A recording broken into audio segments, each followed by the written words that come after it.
Včerajšia nedeľa patrila Katolíckej univerzite v Ružomberku. Veriaci po celom Slovensku si v kostoloch vypočuli list rektora univerzity a prispeli na jej rozvoj. Drahí bratia a sestry, vypočujte si list rektora Katolíckej univerzity na nedeľu Katolíckej univerzity.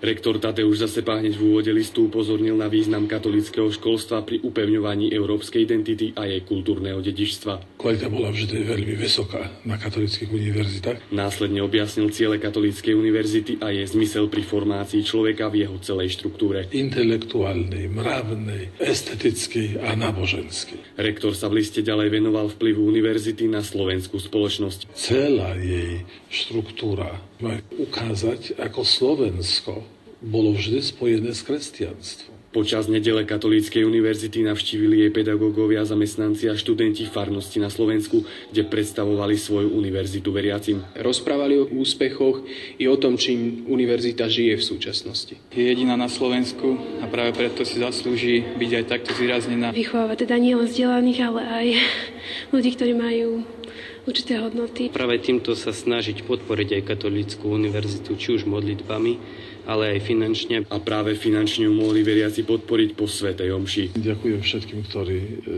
tou korunkou podporili konkrétne výstavbu našej knižnice. Katolícka univerzita v Ružomberku má 4 fakulty. Filozofickú, pedagogickú, teologickú a fakultu zdravotníctva. Vzdeláva viac ako 7 000 študentov.